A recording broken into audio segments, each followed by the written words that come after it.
Let's get into it.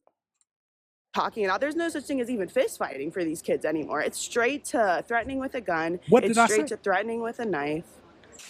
We're following breaking news out of Carrick now, where 3 students were hurt in a stabbing inside the high school. Good afternoon. I'm John Shumway. KDKA has learned that one of those students is now in critical condition. And we are live with live team coverage this noon. Chris Hoffman is talking with parents outside the school. But let's begin with Chile Adele and what we know so far about what happened this morning. Chile. Good afternoon to you, Shum. I can tell you right now, the amount of police we have seen here on the scene has subsided significantly since we got here about 9 o'clock this morning. Here's what's going on right now. Again, not a lot of police here, but I can tell you it's mostly what we have: parents coming here waiting for their kids. Now, police tell us 3 students have been stabbed. They're boys between the ages of 15 and 18. 2 of them were taken to the hospital. One is listed in critical condition. The other is listed as in stable condition. Police say the third did not go to the hospital. He has a minor injury to his arm or hand. Pittsburgh Public Safety tells us this all started just after 8:30. The call was for an altercation in the hallway here at Carrick High School. Police tell us the child they believe did this has a laceration to his hand. As of last checked, he is currently being questioned at Pittsburgh Police Headquarters. The public schools police chief says that student is new, and the mom had apparently alerted that there was an issue with other students, we were told. That school's police chief says as that Bullying? was being investigated, this is when the fight started to break out. A small knife, authorities say, ended up being used here in this stabbing. As for what's happening at Carrick High School now, Pittsburgh Public Schools says the school will be in secure mode for the rest of the day. That means the outside doors here at Carrick High School will be locked.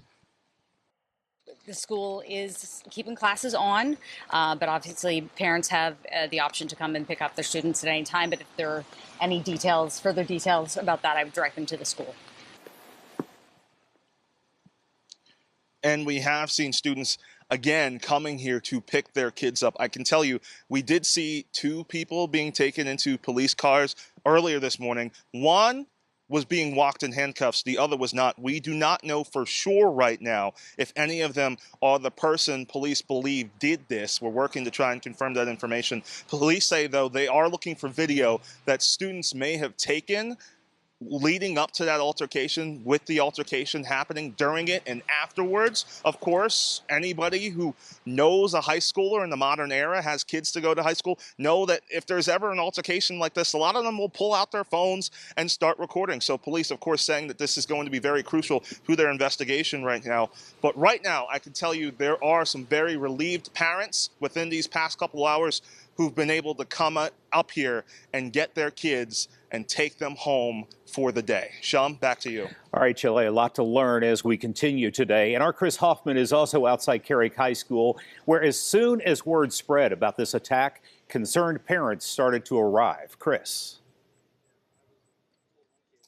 Yeah, John, parents have been arriving at Carrick High School pretty much all morning. Now, it's a little bit of a lull, but we've had parents pretty much coming up to the entrance here right on Parkfield Street, signing out their students. It has really kind of come in waves. Now, we talked with a freshman who was picked up by his dad, and he says what he had heard was he was going to gym class, they go into a lockdown mode, and then, just like anything, that the word starts spreading about what had happened. Now, there are metal detectors, school security officers, and school police in this building. As to how that knife got in here, that's still a big question. That's something parents want to know. They have expressed concerns. They want to know, how did this get in here? How does this not happen again? And is my child safer? One of the parents, Mark Sheehan, says to us that he's maybe not even comfortable with his son coming here anymore. He questions what is being done to make sure his child can learn in a safe environment when you have something like this happen in one of the first weeks of school. Take a listen to him now. They don't do enough. To me, they don't do anything because, I mean, the security's down there, they go through it. How did the knife get in the school? Did somebody open a door, let the knife get in? You know what I mean? Do they have security at every door? I don't think so, sorry. I don't think they have security at every door. Now, in between the concerns of parents, there has been a lot of reunions. We have seen kids coming out, hugging their parents. We have seen some even tearful. People really just want to know right now, how did this happen? Why did this happen? And most importantly, how do we prevent this from happening again? Obviously, Pittsburgh Police and Pittsburgh Good Public School question. Good Police question. are investigating all of this, and we will be keeping you updated as we learn more throughout the day. Live outside Carrick High School, Chris Hoffman, KDKA TV News. All right, thanks a lot, Chris. And Chris and all of our crews are going to continue to follow this story throughout the afternoon. We'll have more for you on our afternoon newscast starting at 4 o'clock. So let's get over into this article that gives us a little more detail. I think this article was released 17 hours ago. This is the most recent one I can find. Hold on. Zoom in some a little bit more. So let's get into it and see if we can find out any more details about it. One student remains in critical condition. Two others are being treated following the stabbing at Carrick, see, I'm not good with names, High School Wednesday morning. Pittsburgh public safety officials said the public safety spokesman Cara told Pittsburgh Action that officials were called to the school around 8:30 after an altercation broke out between multiple individuals. It stemmed from an altercation in a hallway. I don't know exactly how it started. It wasn't random. It wasn't a random someone stabbing people in the hallway.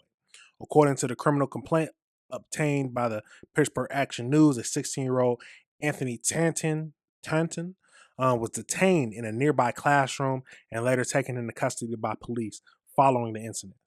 We're told male students ranging from 15 to 18 were involved, and that the school building was on lockdown while police assessed the situation. The complaint said that one student sustained a stab wound to the forearm and abdomen and was taken to Mercy Hospital for treatment. A second student sustained minor cuts to his fingers and was treated on the scene.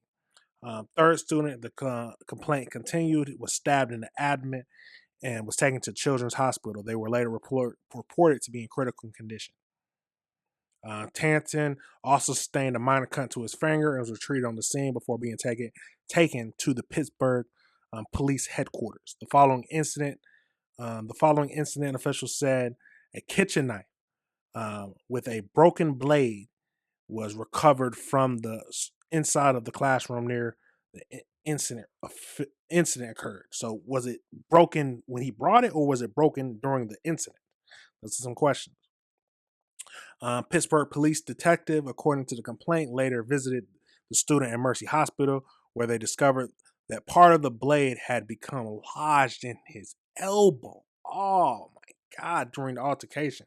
The victim told police that they were walking to the class when they saw their friend being jumped. They noticed the complaint continued. The complaint continued that they had been stabbed and were later taken to the nurse's office. Officials later spoke to the victims taken to the children's hospital, who said a student dropped his bag and began to throw a punch. They said a fight broke out and his friends came into the hallway when they were stabbed. Video footage later shows Tanton engaging in a fight with one of the victims. The complaint continued.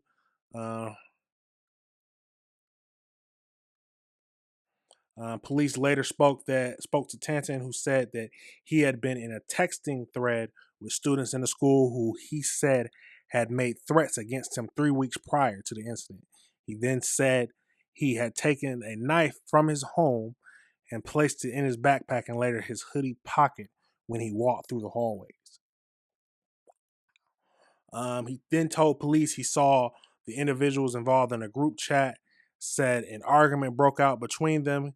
He stated to the police, according to a complaint, that one of them said that they were going to fight, and a physical altercation ensued. Danae Young, Pittsburgh Public Schools chief, said that the incident happened shortly after the school began for the day. She said the 16-year-old student had arrived late to school but did not enter the building through an area where there is security. So he got through without any metal detectors. There are metal detectors up here at the front entrance and down below. The majority of kids come in up here, but the late students do not enter through the cafeteria. And he was late, so he did not enter through the cafeteria. So they don't check the late students. I mean, if you're planning to do something crazy. I mean, you just come later. People are. I don't know why they don't have metal detectors in that area. Young said the 16-year-old student's mother was at the school at the time. Hmm. The mother talked to one of the security people and maybe an administrator. I'm not certain about that. He is new to the school. His mother showed that, I guess, was some social media stuff that she had, some screenshots that she might have shared, and that there was possibly something brewing between him and these other boys. Turrington, see, I'm not good with last names, so if I'm messing it up, forgive me, has since been charged with 3 counts of aggressive assault, possession of a weapon, and possession of a weapon while on school property.